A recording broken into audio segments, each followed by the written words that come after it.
Geez, it's most of the way through Sunday, and I feel like I've gotten nothing done today. One video, I just filmed my review for Chronicles of Dranagar, and later tonight I'll be watching Mitchell's vs. the Machines with my family, but that is neither here nor there. If you're new to the channel, hi, I'm Alex Radcliffe from Board Game Co., and this is the weekly Kickstarter roundup, where I'm going to go over, well, all the current Kickstarters, well, that I didn't cover already, because if I covered it already, I covered it already. But let's go ahead and hop on into it, starting off the bat with Skyline Express. And for context, the first few I go over are going to be games that aren't funding, then I go into board game adjacent, then I go into updates, which I don't really have any this week, and then from there we go into all the Kickstarters. Timestamps down below to jump to any relevant section, and starting off with Skyline Express, this is going to be the reboot of the campaign that was already on Kickstarter. They took it off Kickstarter, it wasn't really funding at the time, and they brought it back, and they brought it back with cheaper pricing, so the prices are all a little bit cheaper. I think actually the base core pledge is not cheaper, it's the same price, I believe. The 40, no wait, I'm wrong. Nope, the Roll and Write by itself I think is the same price. But they brought the Skyline Express, they basically bundled an expansion in and lowered the price, and then the All-In, which gives you the base game, the expansion, and the Roll and Write, all in one package, is cheaper. They've also lowered the funding goal, but they haven't yet funded. It looks like they're on track to fund. It's always a little harder to tell with relaunches because effectively you get most of the people who back the first time jumping straight in day one, so the usual trajectories are not obviously as clear, and this is when we'll see how it goes. I mean, I overall don't dive into should you back, it will hold its value or not, because that generally is a lot more research, and that's no research that I can't really do on campaigns that aren't even funding yet. So we'll see how it goes, we'll keep an eye on it, and we'll talk about it again if it crosses that line and continues to fund. From there, we're going to have Journey to Ecrya, an adventure board game. I hope I'm saying that correctly. It could be Ecrya. I'm not entirely sure. This is going to be a slash board game slash DM situation where the players are going to alternate being the players and having another player taking turns DMing for the other players. Looks like a little lighthearted, well, I would say lighthearted, but lighthearted is on the screen. Probably saw that earlier. But a lighthearted fantasy adventure in which you're going to be running around and doing whatever. This one looks like it is having trouble funding. Again, 28 days to go is hard to know for sure, so we'll see how it goes. But it's been up since, let's see when it's been up. It's been up since May 6th, which means basically it's been up for 3 days. 3 days, 5,000, 20 days to go. It's going to be tight either way. I'm not entirely sure if this will or won't fund. But overall, yeah, we'll see how it goes. If you're interested in a DM-style adventure game or whatnot, then go ahead and check this one out. But that's going to be Journey to Ecrya. And from there we go to Board Game Adjacent, with specifically Dungeons & Lasers 3rd Edition by Arkane Studios. I think by Arkane Studios? By Arkane Studios. Dungeons & Lasers is going to bring you, well, more dungeons, more build-your-own dungeons, as well as more dragons. I don't know why they call it Dungeons & Lasers. I would call these dungeons...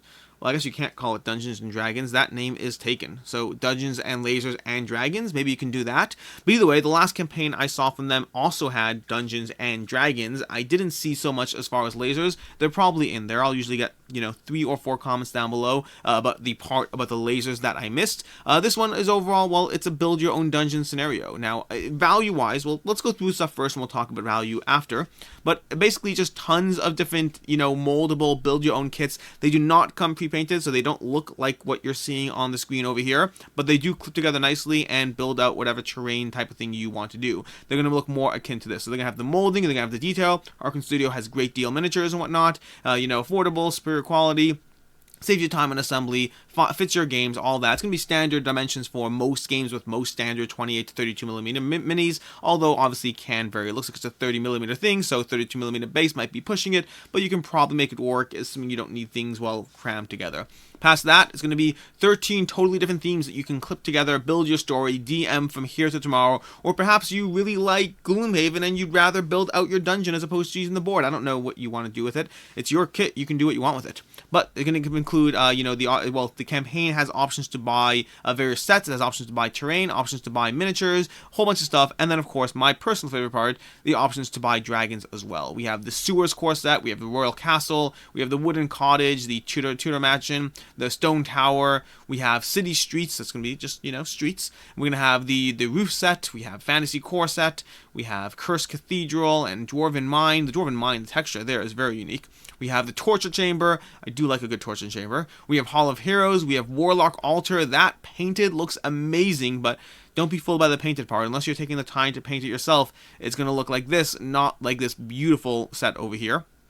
Then we have the Townsfolk starter set. Now, I don't believe they did minis last time, but I could be wrong. It was a while since I covered their last campaign. They definitely had dragons. I mean, these miniatures look pretty good overall. Keep in mind, this is the same place that did Wolfenstein Studio, the board game, so they do both miniatures and terrain sets and all that, as well as board games as well. So they're going to have both of those for whatever you want. And if you don't want the miniatures, you can replace that with another room. So if you're not interested in that, in whatever bundle you get, that's fine. Then they have Adventures Trail 5e campaign, and we have dragons. These are going to be the dragons part, because dragons are cool. And keep in mind, most of these things have to be assembled. I do not believe these come pre-assembled. They're on sprues. You have to cut them out, put them together, do all of that. King of Avarice has an unboxing. You can see the content he got in terms of that. So everything looked on sprues over there.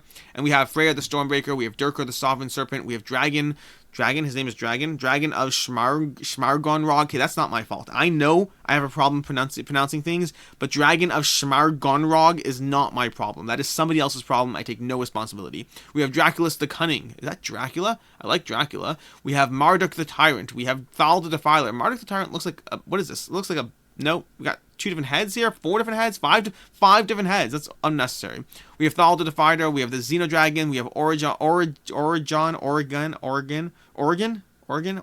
That one might be my bad. I don't know. The Denouncer. But lots of, basically dragons and whatnot. As far as value, so this is board game adjacent. I don't touch upon value with board game adjacent myself, but I will say I got a comment from somebody who backed the prior campaign, and he said that he bought the campaign and he's able to sell off some of them and get back his full amount, basically, just for selling some of the stuff he bought. So it does seem like there is a demand for this on the aftermarket in terms of being able to find them at the prices you pay in this Kickstarter.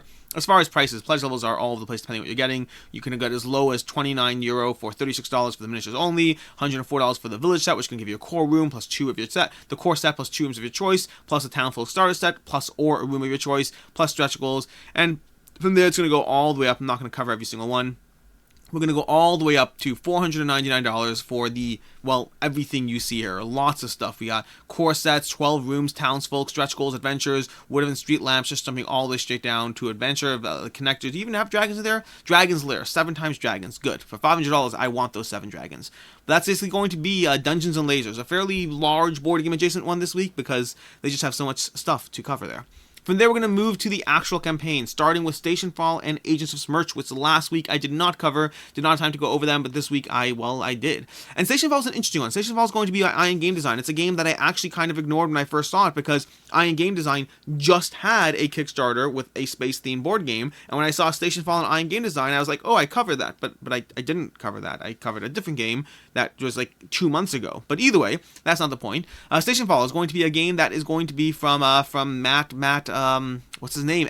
Matt Eklund, and it's going to be a game that basically involves your spaceship or your station is falling to Earth, and you're trying to work with other characters to kind of get your objectives. Now, the thing that's interesting in this game is it's not clear which character you are. You can basically take control of any character, at least until you are revealed. So I can activate this character, even if that character might be you sitting across the table from me. So you can go ahead and activate the character, use their abilities, and try to synchronize things up to kind of figure out this puzzle together. Now, there is an incentive to activate different characters because as characters are activated, you're going to get progressively less actions, which means there's a mechanic in play to kind of touch upon all the different characters and try them all out. Once you eventually reveal yourself, you cannot be activated, and they have enough characters that even though you might be playing like a 9-player game, which seems insane, you still have enough characters that's going to be constantly a new puzzle, constantly a fresh puzzle. It's worth talking about Cole Worley over here. Stationfall just might change how you think about games and the stories they tell, and there's more testimonials from him down below. Cole Worley is going to be from Root and from who knows other games,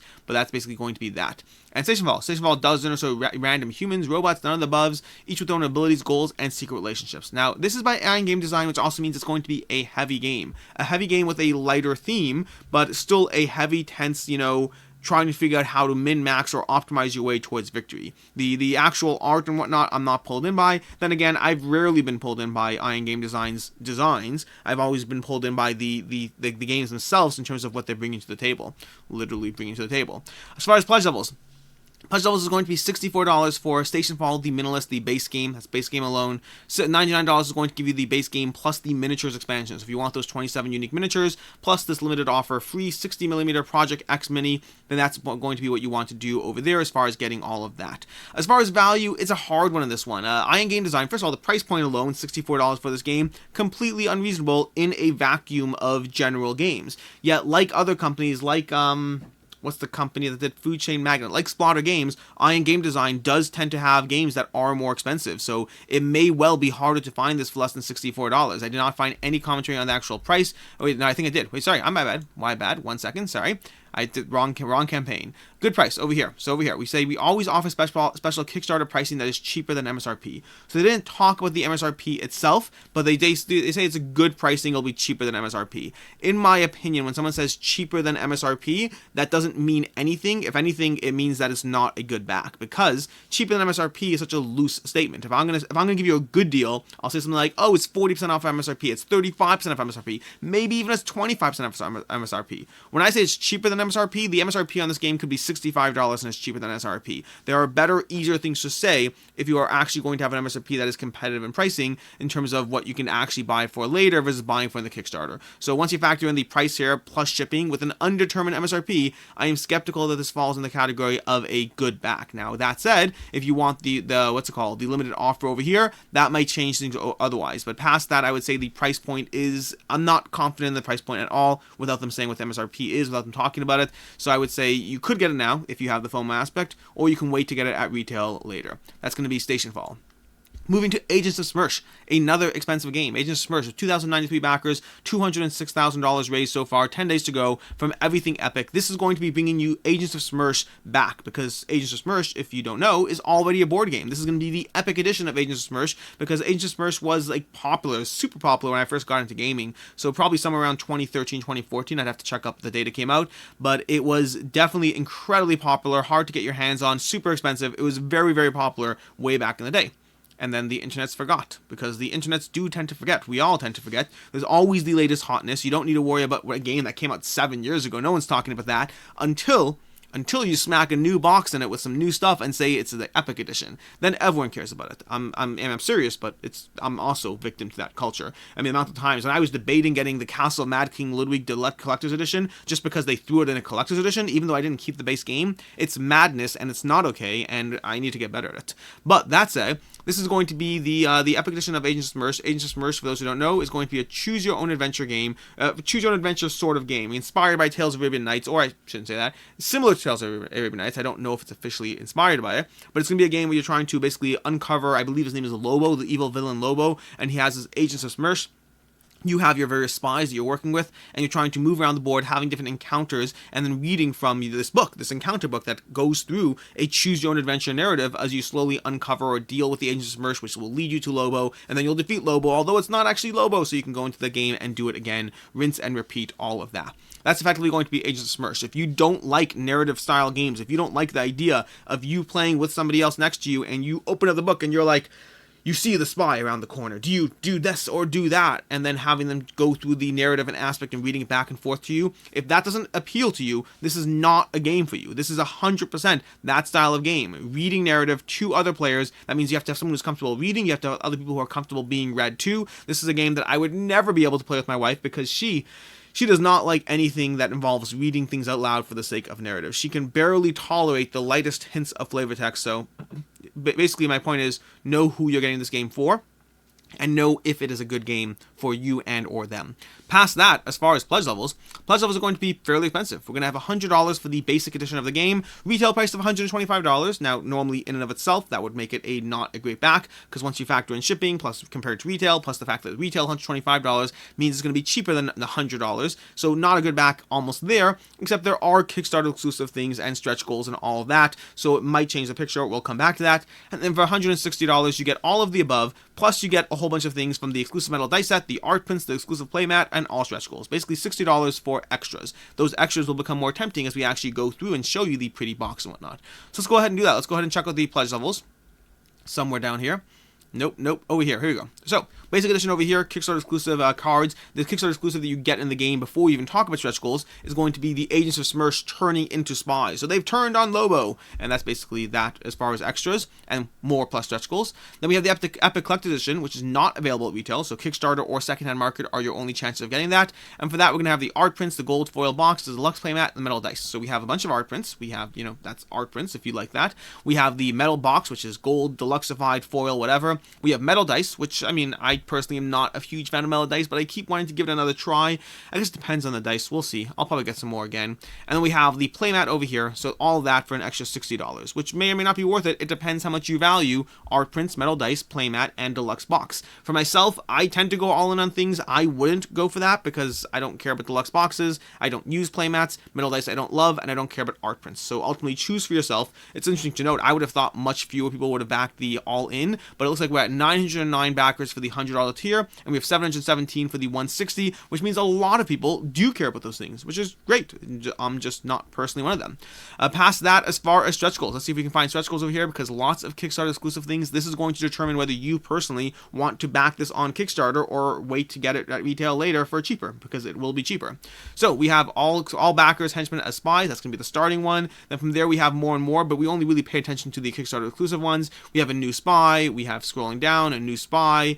We have a new spy over here. We have more further down, a new spy. We have another new spy, and then, as you might imagine, new spy, and new spy, and new spy, new spy, new spy, and new spy. So basically, if you want the exclusive, there's a decent amount of content here as far as justifying that price. As far as secondhand market, will it hold its own or not? It's harder to say on this one, because basically, there's two ways to look at it. Can you get the Kickstarter exclusive version cheaper on the secondhand market than paying $100 here? And same thing in reverse, can you sell your copy for what you paid for it or more if this turns out to be a game that's not for you? And overall, it's hard to say, because I remember the original Agents of Smersh was incredibly popular when it came out. People were talking all about it as all the rage, people were interested in it, but then kind of buzz died down. It's not a game that is widely sought after nowadays. It's a game that occasionally people will be like, I want to try that game, because they're going through the library of games out there and they want to give it a shot.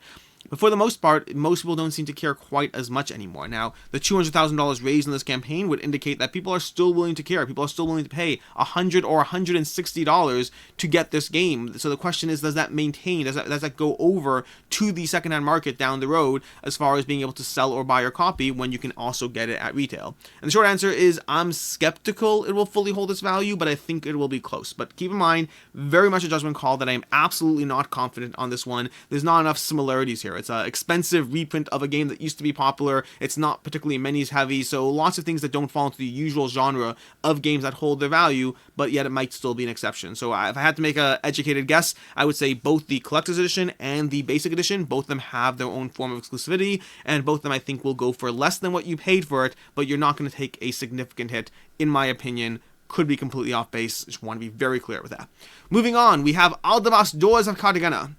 This is one that I did review on my channel. You can check that out. 482 backers, $10,000 raised at a price point of $20 plus $7 shipping, which is incredibly cheap, but we'll still talk about the price. So past that, Doors of Cartagena, or Aldabas, is going to be an optimization game which you and other players are going to be effectively building out your neighborhoods, vying for competition over various guilds to try to, well, build out your neighborhood, to try to put the guild, you're trying to You're trying to draw cards from a central line, paying money for those cards, and then picking those cards and place them down into your neighborhood to get both the effect of the card itself, the card below it, the card to the left of it, and then slowly as surely you build out your neighborhood while also getting influence in various guilds, and then figuring out your scoring as a result of which guilds you have the most or second most influence in. So you're effectively managing a whole bunch of different things in your head, from abilities to influence to scoring to other players to putting things in your vaults to secret stuff, whole bunch of things being managed in what is a fairly light yet fairly thinky, no, not fairly light, a fairly short yet fairly thinky game in Aldabas Doors of Cartagena. The basic version of the game, which is not really available online, so you can't really get, well, not now at least, you can't get the basic version of the game. Instead, you can get the non-retail version of the game, which the non-retail version of the game is going to come with gold foil trim in the box, plus 56 wooden coins to replace those little, cardboard cutout coins. Plus, the important part for me, new professions, 27 card expansion, which is going to introduce 3 new professions from bankers to merchants to doctors. That's going to come with basically new professions, which means new gameplay changes to your game. And that's going to be for $20 for the Kickstarter edition, which means you're getting for $27, you're getting a bunch of wooden coins, you're getting extra content, and you're getting all that basically plus $27 is $20 plus $7 shipping is what you're going to be paying for this. Is it worth it? Is it not? Harder to know for sure. I would say as someone who's interested in the game, I would definitely recommend going ahead and getting this here because the coins and the doors alone, the coins and the extra professions alone should be worth the price of admission. This in retail, it's going to be hard to know exactly how much it is going to be in retail. If I had to hazard a guess, I'd say you're looking at roughly $15 to $20 in retail for this game, but without those extras. And if you buy it at your online retailer with $100 free shipping or whatnot, then you won't need to pay extra. You're paying $15, $20 for the game versus the $27 you're paying here. So effectively, you're paying somewhere between $7 to $12 extra to get this game on Kickstarter. Now, is that worth the wooden coins plus the 3 tiers? In my opinion, if I were back in this game, absolutely I would do that because I would want that extra gameplay variability. Plus, wooden coins are nice, and $12, not to sound whatever, but it's not a lot in the big scheme of someone who's backing a lot of games on Kickstarter. Worst case scenario, I'm slightly overpaying for what I'm getting, but I get extra gameplay content. As far as will it hold its value or not, I don't think you're going to get what you paid back. I mean, if you're trying to sell this online after the fact, if this game is not for you and you're trying to get your $27 back, you can try selling for $27, but that means somebody else has to effectively be paying $35 to $40 because they're paying shipping as well. Are they willing to do that for the deluxe Kickstarter exclusive version of this game with the extra expansions? I'm not confident on that, but I would say you're probably likely going to get somewhere in the range. Maybe you lose $5, maybe you don't, but overall, I think it's a pretty solid price, pretty competitively priced with extra gameplay content for the game. Moving on from there, we have Vivid Memories. Vivid Memories from Floodgate Games. This is going to be another one I reviewed. In fact, I think I reviewed 3 on today's list. That's not bad. So, Vivid Memories is going to be from Floodgate Games, and this is going to be bringing you a memory-based game, which is really just an abstract game, which you're trying to collect these tokens from these memory fragments, slotting them into your board, and then trying to fulfill different objectives in the game. Again, I have a review on the channel. You can check that out. The short version of the game is, I consider it, well, first of all, the game's awesome, but the game is incredibly thinky. It's very, very thinky. My biggest complaint was I wanted to get more done across 3 rounds. I wonder if I'm not playing it well enough. I wonder if I don't know. Maybe I just need to get better at the game. Maybe that I could be wrong. Either way, meaning I got a lot done. I wanted to get more done. Like the amount of stuff you could get done, the amount of stuff the game tantalizes you with, but you still go through 3 rounds and you get a handful of stuff done. I wanted to do more. That said, I scored more than 100 points, so it's not like I didn't get anything done. It's just I wanted to do more in the game. As far as the gameplay itself, it's going to be basically taking memory fragments from this line, slotting them into the board, and then using those slots to kind of score triggering memories or whatnot, and then slotting the, so for example, let's say these purple over here. If you see these three purple here, you would then score 3 times 2 if this is a purple slot, and that's a purple slot, and then you'd slot those fragments into there, potentially scoring recurring points as you go around that. Plus some endgame scoring, plus some things, and you can score a chunk of points if you play this game right. As far as the Kickstarter, this is going to be another instance of having only the deluxe version on Kickstarter. So what does the deluxe version of this game come with? At a $50 price point, by the way. $50 is going to be the price point, the Vivid Deluxe Edition. So what are you getting for that contrasted with retail? So you're getting the following. You're going to be getting the limited exclusive May the 4th Be With You alternate art promo tile, because this campaign launched on May 4th, so that's pretty good right there. It's not bad, all things considered. But May the 4th Be With You is going to be an alternate art promo tile where you basically have a lightsaber, and you're, well, it's probably not a lightsaber because that could get you sued. It is a beam sword, and you're taking on a monster creature, and you're definitely a young apprentice force will get you sued too. A young apprentice spiritual energy controller. That's the word we're going to go with. But that's basically what it's going to be over there. That's going to be the first thing you're going to get. The second thing you're going to get is you're going to get a deluxe upgraded embroidered token bag instead of the bag you see here. So, you know, much better bag, much prettier, all that. And then additionally, you're going to get a deluxe playmat, which will give you the playmat where you can put all the stuff as well as the cards in the center row. And then lastly, I'm pretty sure there was a lastly, the deluxe over here we go, the 3D deluxe first player marker instead of the little tile and whatnot. So, and then as far as, that's $50 for this, $50 plus shipping. How much will the game cost you at retail? I didn't see an officially listed MSRP, but if you look at just Floodgate Games' other titles in general, Bossk, Sagrada, whatnot, you're probably expecting roughly in the range of $35 to $39 online, depending on when it hits, when it goes on sale, when it filters down, all that stuff. So let's assume roughly a $40 price tag, and again, it might be even cheaper than that, but let's assume a $40 price tag that has nice little memory fragments, lots of nice components in here. I can see that being reasonable. So for $40 there versus $50 on Kickstarter, it means you're paying the additional shipping plus the additional $10, you're paying paying roughly $20 or so extra to get this game on Kickstarter, which means the math ultimately comes down to yourself. Do you care enough about the deluxe first player marker? Personally, I don't. Do you care enough about the playmat? I don't use playmats. Do you care enough about the bag? I don't care enough about the bag to spend $20 on it. And do you care about the May 4th be with you alternate art promo tile? I mean, it's nice. I don't care about it to the tune of $20. Now, that's a determination you have to make for yourself. Do you care about those things, about those 4 extras, to be paying roughly $20 extra? In general, for this and every other game, international markets are always going to be a different thing. If this is your cheapest way of getting the game, that's a nice change in the entire equation. I'm referring more to the US market in general, just because I know that's what the game's cost and what the shipping will be and all of those other factors. But so yeah, there are extras here, there are exclusives, there are things that will be harder to get. They call it deluxe direct exclusive, which means it's on Kickstarter and or deluxe direct from them, but not, it's not going to retail, but it's not fully Kickstarter exclusive. So that's going to be Vivid. Ultimately a question of whether you want, and will it hold its value for selling it? So if you're buying this for $50, will you be able to get back your $50, $60 that you paid for it? Hard to say. The playmat's going to be the biggest thing that falls in the category of some people will want to pay for the playmat. $20 for a playmat on its own is not unreasonable. This one's on the smaller side, so maybe we call it $15 plus the assorted extras. I don't think you're likely to get back your full pledge if you buy this and try to sell in the secondary market. I think you would probably take a hit. Again, probably not a huge hit. Maybe you pay $60 and you can only get back $50 for the game, but you probably will take a hit unless you find someone who's willing to pay for it, which again, that's ultimately the question on the table. Moving on to Dark Rituals, the reprint for Dark Rituals from Dark Gate Games, I think it is. I should probably scroll up over here. Dark Rituals from Dark Gate Games. Look at that. So I am most of the way through the rulebook on this one. That's not true. I'm finished the rulebook. I have it set up on my table, but I have not played this yet. I need to get to the table. I need to actually get this played. I hope to have a review up before the campaign ends in 12 days. It will likely be more of a, I got 2 or 3 plays in as opposed to I played 5, 6 games or more, but hopefully I'll do what I can as far as that. Overall, I'll tell you this much. The game looks intriguing. The short version of the game is that you basically have 2 factions, so it's a 1 versus many game. You have one person playing as the witch player, controlling, it depends on the scenario, but let's say 2 witches, and then fighting against a bunch of heroes. I don't think they're called heroes, but whatever it is, they're called. And then effectively, you're going to go back and forth using your stamina, taking 1 or 2 actions per turn as you go back and forth, and if you pass, then both players pass, then the round's over, and you reset and load your stamina and go back and forth. As far as what you can do on your turn, you can be doing any number of things from moving to different areas, to attacking, to defending, because yes, you have to use stamina to defend. It doesn't count as one of your actions if you're doing as a reaction, but you're trying to manage your stamina in this game as you try to effectively take out your opponents, because your goal, let's use, and again, this will vary by scenario, but let's just use the basic first scenario as an introduction. Your goal is to take out both witches, to set them both in flames at the same time. If you set a single witch in flames, well, then they can go and rescue the other witch. Meanwhile, their goal is to sacrifice 4 peasants, to basically sacrifice 4 peasants, which are kind of the AI weaker allies that you guys have, and along the way, these 2 witches have tons of enemies that they're controlling. They use their stamina from a common pool to control those enemies, send them around the board to try to fight with you. Lots of other things, such as slowly leveling up your stats, controlling where enemies can or can't move by loading enemies with faster agility into the area, casting alchemical spells, whole bunch of other things around this fairly simple core system.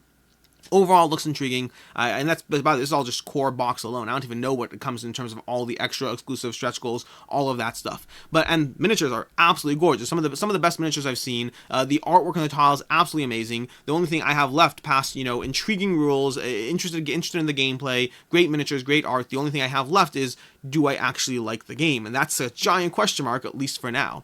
Past that, this is going to be the soundtrack campaign, which means it's basically a way for them to sell extra stock that they have. This is not a reprint, so that means the stock is limited. So if you want in on this, the good news is the campaign's been up for like a week already, so you have time. It's not like things are flying off the shelves. The bad news is at any given point, that can change. So if you are interested in this, it's time to lock in a pledge. With 12 days to go, what do we have so far? So for the core game alone, we have, if you just want the soundtrack, you can just spend €5, but I'm assuming most people are not here for the soundtrack alone, although 151 people would be the ones who are proving me wrong for that.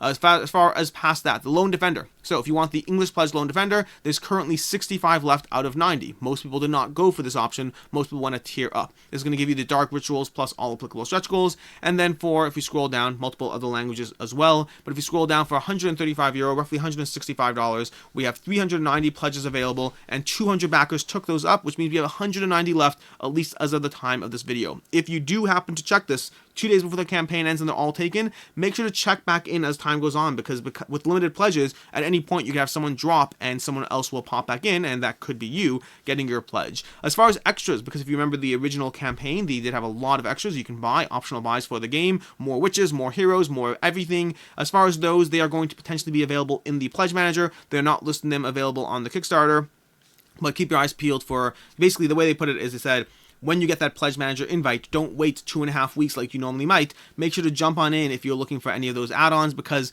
just like the base pledges over here, they are going to be limited in their availability. As far as holding a value, it's not. Basically, the short version of this one is this is a reprint of an original Kickstarter, and it's a reprint with limited stock. So overall, this one has held its value on the secondary market. That's the plus side. So it has done well as far as if you look at people who bought the game, who sold an all-in or whatever pledge, most people have gotten their money back or more. The bad news is there's clearly not a throng of thousands of people looking to jump in on this, because those pledge levels, I mean, we have, 290 people roughly? I mean, the full campaign, we have 614 people, but, so I guess it depends which market you're in, but if you're looking at your English copy over there, we have 290 people, 225 people? It's even less than that. We have 225 people who've jumped in on copies of the game to get whatever, which is not a huge amount of people. So on the one hand, it's held its value, and I would imagine it still will. You just might have to wait for the right person, the right time, the whatever. On the other hand, there's not a vast ton of people who are jumping in to get this game right now. So I would say it's probably a safe back, but you might have to be a little bit patient to find the right party. As far as ratings, by the way, it is rated well on Board Game Geek. If you look at the ratings, I can't remember exactly what it was, but it's rated fairly highly. Limited number of people. It's not like thousands of users,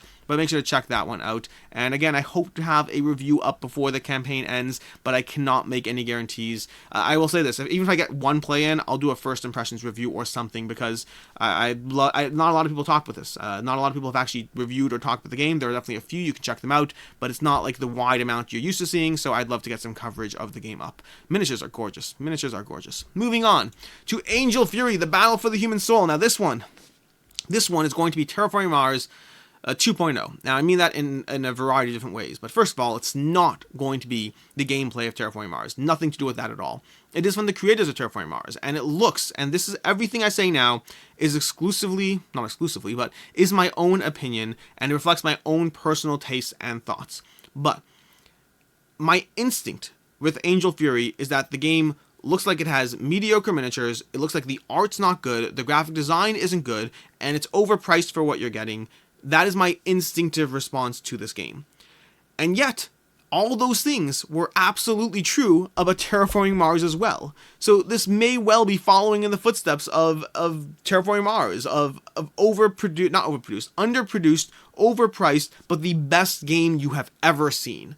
I can't comment on whether it's the best game you've ever seen. I can tell you that check out the Undead Vikings review. He had a review of it, so you can check out that. Man vs. Meeple also covered it, as well as Dice Tower, I believe. I believe it's Dice Tower, Man vs. Meeple covered it, and Undead Viking reviewed it. So check those out if you want to get more of a feel for it. Specifically Undead Viking. Check his out. He goes into a lot more, and you can get a good feel for his taste of the game, whether he likes it, and the pros and cons of the system. But for myself, the game looks expensive and does not look good, which again is a problem Terraforming Mars shared, and yet Terraforming Mars is one of the best games ever, at least to my own personal taste. So where I am with Angel Fury, we'll go through the campaign more. Where I am with it right now is I'm just not going to be back in this game, because I'm not willing to risk $120 on the chance that it's really, really, really, really, really, really good.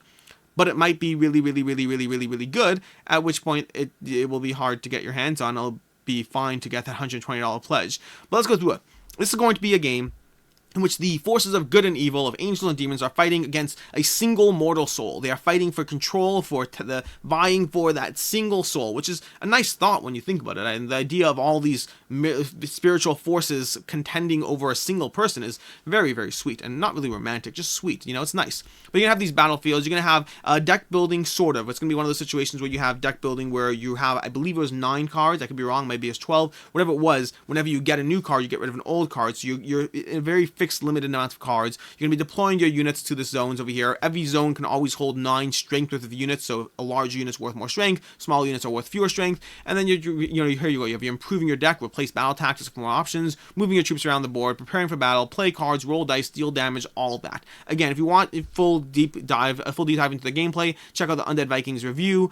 overall, the miniatures do not pull me in. The art does not pull me in. The graphic design does not pull me in. This is a personal taste, perhaps. I don't know. And they're doing all of that while slapping on MSRP $180, and it's only $120 now. So $120, this is your big break to get on it. Now, 204 miniatures is a reasonable conversation about that MSRP, but it depends on the quality, the sizing, all of that. I'm not sold at all that this will be anywhere close to $180 after online retailers or wherever. Maybe it will be. Maybe I'm wrong, but I would be surprised if they can sell this thing for more than $120 at retail later. If they can, then yes, this is going to be the best opportunity to get it once you factor in shipping and all that and price point. But if not, my opinion on this one is it might be an amazing game.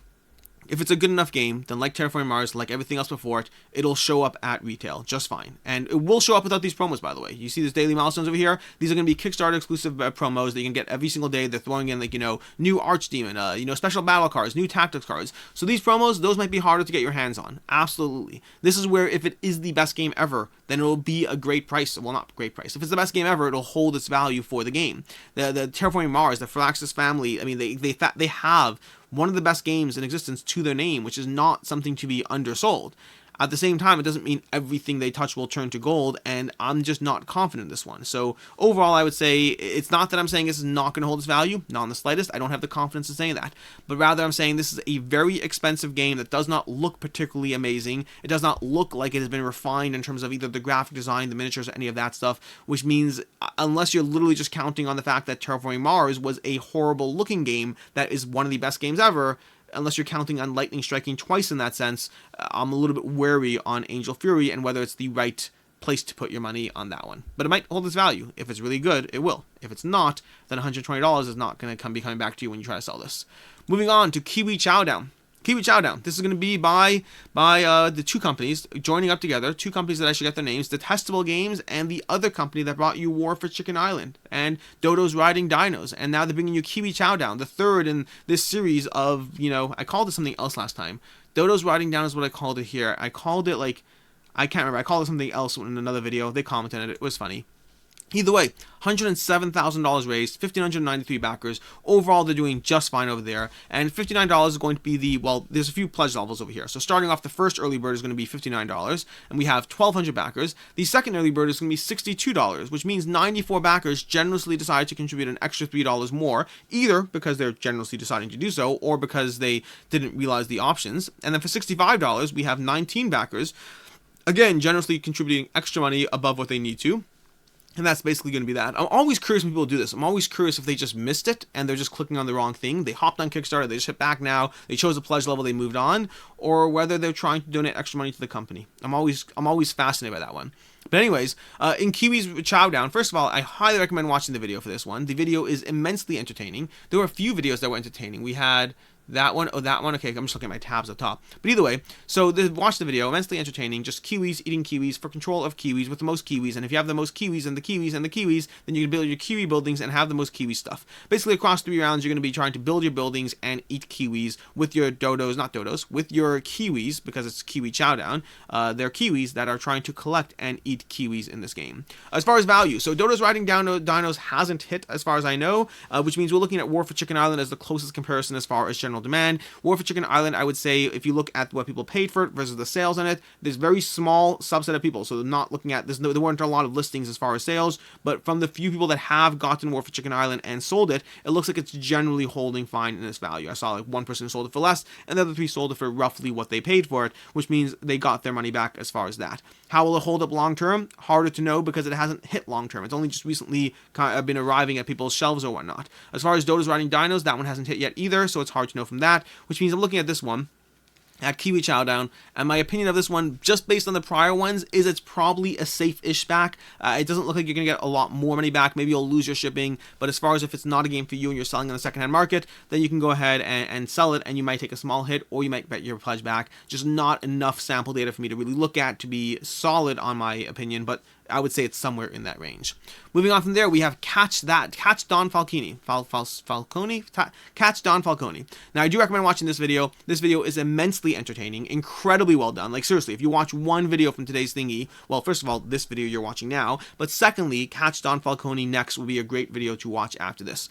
249 backers, $17,000 raised, 18 days to go. This one falls into, well, we'll go through it. So, the game is going to be a tile laying game, but it's a tile laying game with an escape mechanic. You're going to have multiple players. One player is going to be Don Falconi trying to escape. The other players are trying to, use the various police to entrap him. And the police have to be wary of not running into dead ends, not trapping each other. Meanwhile, you're drawing these tiles and place them on the board and trying to get Don Falconi to like airport or the boat or wherever to try to effectively escape. Along the way, he can use his super chili hot sauce to break through walls or to escape I actually can't remember if the two are combined, but he can break through walls at some points, and he can use his chili hot sauce to go faster or whatnot. But it's a tile laying game where one player is trying to escape from the other three, which is something that I personally haven't seen done before. Maybe it's been done and I just missed it, but I like the concept, I like the premise of the game.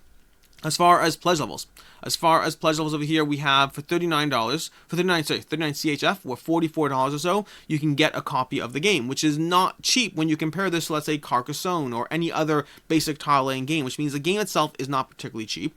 Combine the fact that we have no content creators, which in general for myself has always been a flag. Combine that with the fact that the game apparently was started design like 2007 or something like that, which means it is a testament or a relic of older game design that is only just now being published. And we have simultaneously a game that looks interesting, looks like it could be immensely fun, but also multiple small warning flags, from price point to lack of content creators to an older game design that is coming to market, 14 years later. Those are flags. Does not mean the game's bad, but they're certainly flags. So overall, as far as this one goes, I am personally interested in this one. I'm not sure if I'm backing it yet. I'm trying to hold self-control, but I think my kids might really like this one. Not to say it's a kids-based game inherently, but the concept of tile laying games generally are lighter in nature. Combine that with escaping from people. I could have my 3 kids teaming up to try to catch me. It would be delightful, and they have ways of modifying the difficulty in terms of the various sides and what you can bring to the table here. So overall, I am immensely intrigued by Catch Don Falconi. I don't know if I'm backing it yet. Holding its value-wise, I would argue that it likely won't. But also, small, this goes into the only way it potentially would is this goes into the aspect of smaller print run. We have 250 backers. It's not a ton of backers, which means this might be a very hard to get game, which means if it is well rated and people want to get it and there's only 250 or 400 copies in the marketplace, then it may end up holding its value, but I would not be confident in it just because of the price point compared to what you're getting. That's going to be Don Falconi. A whole lot of just not confidence today, because in both directions, meaning again, there's things that sometimes you can make very clear judgment calls about because of the nature of MSRPs, because of the nature of past Kickstarters, and then there's things that fall in the category of it depends how well the game does, it depends if it's a good game, it depends if it's not. There's just less sample data around certain things like this. So that's like the 4th campaign today that I've given a judgment call on, but one with less confidence than I would usually have. Moving on to Ice. Geez, we're going to continue the trend of no confidence here. Ice, coming in at Ice. Oh my gosh. So Ice is going to be from This Way. This Way is going to be bringing you Ice, a very unique game and is also very expensive. Hence the no confidence part that we'll get to towards the end of this. But Ice is going to be a game which you are basically digging up ice from underneath the ground. You're going to have this fascinating board here where you're going to put down the tiles in different tiers of laying them over each other. And then as you go through the tiles, as you dig tiles, you're effectively going to be revealing to more tiles which you can dig from. I'm trying to find a picture as I scroll through this page over here. There's got to be a picture somewhere because, the video did a decent job. Honestly, watch that video too. That's a solid video as well. But over here you can see slowly how as tiles are dug up, you reveal other tiles and you keep going further and further down. It has both unique asymmetric factions. It has tableau building in the sense that you're going to be uncovering these artifacts and activating these artifacts to get further abilities. And as you move your people around the board and onto different tiles, the more people on the tile, the cheaper it is to actually excavate it. So a lot of fun little things going on here. I am wary. I've seen this comment expressed and I completely agree with it. I am very wary of the setup time behind this game. Is this going to be a game that is amazingly, is the game length versus setup time worth it, is the question. I don't mind if I have to spend 15 minutes setting it up, as long as the game length is roughly equivalent to that. There are games, if you've ever played Hey That's My Fish, Hey That's My Fish is a game that takes like 7 minutes to set up and 10 minutes to play, but it's fun and it kind of works. I might be exaggerating a bit, but somewhere in that range. So it depends on both how long the game is and how long the setup is, and whether it can be done kind of cohesively, everyone working together to get it slotted and whatnot, but that is my biggest potential concern as far as that. Past that, plenty of content creation around the game, so you can check out a bunch of videos on the gameplay itself. You have this excavating, the whole excavating is very unique. The whole process and premise of this game is very uniquely done, which I salute them for that alone. Past that, what else do we need to talk about? The edifices are this interesting concept where as you unlock the bottom level of the edifice, it's going to potentially have a variant for how you play your next game, which means it's kind of this living world aspect of things carrying over from game to game, not to the sense or degree that Oath does, but to some slight degree. Past that, pledge levels. So we have over here, we have Quackalope, we have Before You Play, Man vs. Meeple, and a bunch of channels that are not English speaking, which means I don't know you guys. Apologies in advance. Past that, we have pledge levels. So we have art prints, things like that. I'm not going to be focusing on that. We somehow managed to skip the pledge levels, which means we need to go back up over here. So in the box, scrolling down, where is the pledge level for the cooler pledge? I'm trying to find this. Pledge levels. So option 1 is going to be €66, roughly $80 for the box. That is not a cheap entry point to an untested game. Sure, we have a few content creators around it, but none of them are giving reviews. Quackalope, Before You Play, Man vs. Meeple, none of them are giving you a review of the game. They are going through the coverage of the game, read between the lines to find out what they did or didn't like. $80 for an everything in the box section. It's a lot of money for a game that you have no clue how it's going to do. And sure, it's unique, it's innovative, and sometimes that's amazing, and other times that is forgettable. It can go both ways. The question is the gimmick driving the game, or is the gimmick the game? Is it all it is? Hard to know for sure. Past that, for $108, you get everything in the box, plus the numbered and signed art print, and then for €99 or $120, you're going to get the everything in the box section, plus the magnetized board. So that's going to be this board over here, and with magnets, so they're going to clip together in a way that makes it, easier, better, all of that. You're going to get 2 cloth bags, custom shapes for the camps, custom shapes for the expedition leaders and archaeologist meeple, metallic ink to box top, metallic coins for prestige tokens, dual layer on guild board, silk screen to both sides of these elements, expedition leaders, Smilodon, dueling station, and sentry worm. So that's going to be all of that. We got metal coins, cloth bags, camps, dual layer, whole bunch of stuff, but you are paying $120, an additional $40 for all those extras, from the magnetized to the box to all that. So if you want the exclusivity, if you want to get that locked in, if you're someone who doesn't want to show up at you don't want the game to show up at retail, and suddenly there's all these things in there that you could have gotten it for cheaper for, then I would say go for the $120 level. But that's still a lot of money for a game that you don't necessarily know. So going to the value part, same thing I said in the beginning. This falls very much into the I don't know category. If the game is good, then $120 for a very unique experience with deluxeified experience, deluxeified all that. I mean, hey, it's not that crazy compared to the Suburbia Deluxe Edition or any of those other games, but those are good games. How will Ice fare as far as that? And I would say the Deluxe Edition is even better then, because Suburbia retails like a $30 game, $40 game. Suburbia Deluxe is like $100 plus. So, and here the contrast is the basic version is $80 and the Deluxe is $120. That gap is closer in terms of, it's a smaller gap in terms of the difference in price, also in terms of what you're getting, but you get a whole bunch of extras over there. If you are backing this, I'd recommend jumping in at the $120 pledge. It's not that necessarily is a better back. It's that if you're going to be waiting for retail anyways, I would recommend skipping on the Kickstarter. I don't think the $80 price point is necessarily worth it. It could be, but it's harder to know for sure. If you are backing it at all, I'd recommend going in the $120 or waiting for retail on this one. As far as holding its value, it's a bit of a toss-up on this one. It's a premium enough experience that I can see it holding its value, especially initially, but as time goes on, it's going to very much depend on how those reviews come in, and I don't think this is one that you're getting more than you pledged for it if you're selling on the secondary market. I think at best you're getting somewhere in the range of what you pledged for it, but again, not a huge degree of confidence. Very unique situation here. And lastly, we move to Chai Tea for 2, one that I'm a little bit more confident on, finally. 1,600 backers, $67,000, okay, crossing as we talk. 26 days to go. This is another one that I've reviewed. You can check that on the channel. Chai Tea for 2 is not Chai. So if you've played Chai, if you've written off Chai, this is not Chai at all. This is going to be a 2-player, much heavier, meatier experience as far as the back and forth of the game, as you try to build your plantations out and get these various tea cards that are going to move tea up, because effectively you're trying to get tea, produce tea, move the tea up to that plantation until you eventually can ship it away on a ship. So you're trying to manage a whole bunch of things with this dice placement game. You're going to roll dice, and then you're going to assign dice as workers to effectively get boats, to get tea cards, to get more tea, to do a whole bunch of things to lock in moving or activating your cards, and to get movement of actually moving the tea across. And you're trying to do all that while building up your tableau. Your tableau is going to be in the sense of these cards over here, that you can either be taking those cards to get extra points, to ship off tea into excess crates, or most commonly to move tea up by getting cards that you can activate to move the tea up the slots, and then move those cards around to activate it again. Basically, wherever you have a card matching the tea, all tea matching that card shifts up. So the movement of tea and the movement of cards is a huge part of your engine of how you min-max your way towards victory in Chai Tea for 2. Pledge levels. For $39, we have the deluxe edition of the game, which is going to be giving you the game, the metal tins, the metal coin, the various player boards, the modules, all that, the abilities, the dice, all of that. For $200, in case you really like tea, you'll get the gorgeous laser cut and handcrafted wooden box and the personalized engraved metal plate mounted to one side. So if you really like tea, there are 16 backers who really want a gorgeous version of this game, which honestly, it's a pretty good game, so I can't really fault you for that. Past that, for $10, or was it $20? I think it was $20. For $20, you can get the dice trays that came with the game, which are excellent. I highly recommend them. Let me see if I can find them over here. Let's see, they're somewhere over here. Scrolling down. Here we go. 2 dice trays for $20. I really like these dice trays. I want a bunch of these because these were, first of all, they're beautiful, and second of all, is they clip together nicely, the exact right size, not too big, not too small, and felt really premium, all things considered. I haven't gone through a lot of dice trays, but I really enjoyed those. Pledge Manager add-ons, you'll also be able to get Chai High Tea and the Chai game in general, so you'll be able to get all these options in the Pledge Manager. I mean, keep in mind, this is Danny and, is it Dan? Dan and something. Dan and I can't find the name over here. I know them. I've done their names. I've said their names. Either way, there's a small, basically, husband and wife team covering the game, putting out this whole Chai series. So you can go ahead and check those out and see what you're interested as far as that. Like, I played the original Chai, didn't love it, but I very much like Chai High Tea.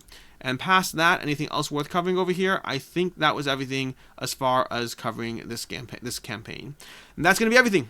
I'm Alex Radcliffe from Board Game Co. That is going to be your wrap-up for a week in review. It's not a week in review. I'm losing my mind here. For to back or not to back, Kickstarter roundup, all of that, or crowdfunding roundup, because GameFound's now a thing, showing up left, right, and center. Lots of stuff coming to GameFound, lots of stuff coming to Kickstarter. I think we'll have another one of these next week.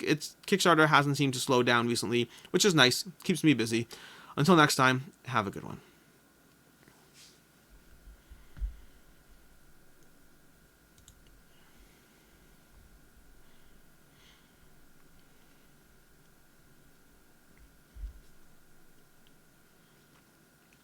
So next week looks light.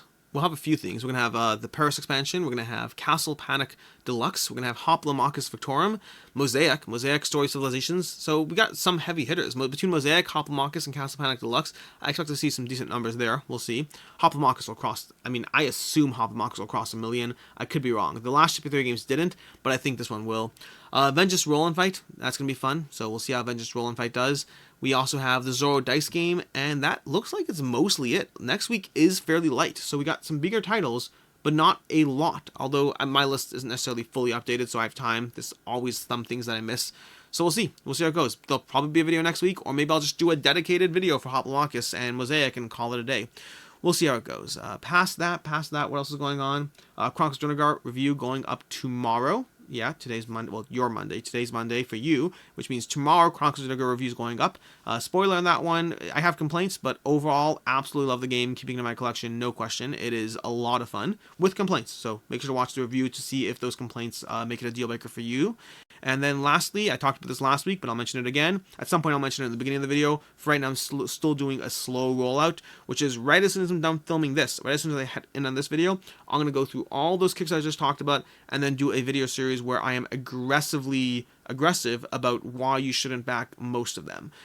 Just from a stance of there are too many Kickstarters and trying to provide a more critical approach, I think is something that's worth doing. This is a Patreon exclusive series. It's a $5 tier Patreon. If you head over to my Patreon, you can go over there and I have one for last week and I have one for the week before, and it's something I'm going to be doing on a weekly basis for this Kickstarter roundup, a companion video. Basically, someone who recommended calling it unfair and unbalanced, and that's what it is. It is me being specifically critical and trying to find reasons why you should not back things, why it's not worth risking your money, your time, why it's almost certainly going to be cheaper, not making anything up. It's just taking a harsher approach with the goal, with the incentive of if you're someone who backs 1 or 2 Kickstarters a month or perhaps less, then this is basically kind of trying to cut through that to the best of the best, the ones that I can't come up with any reasonable excuse not to back.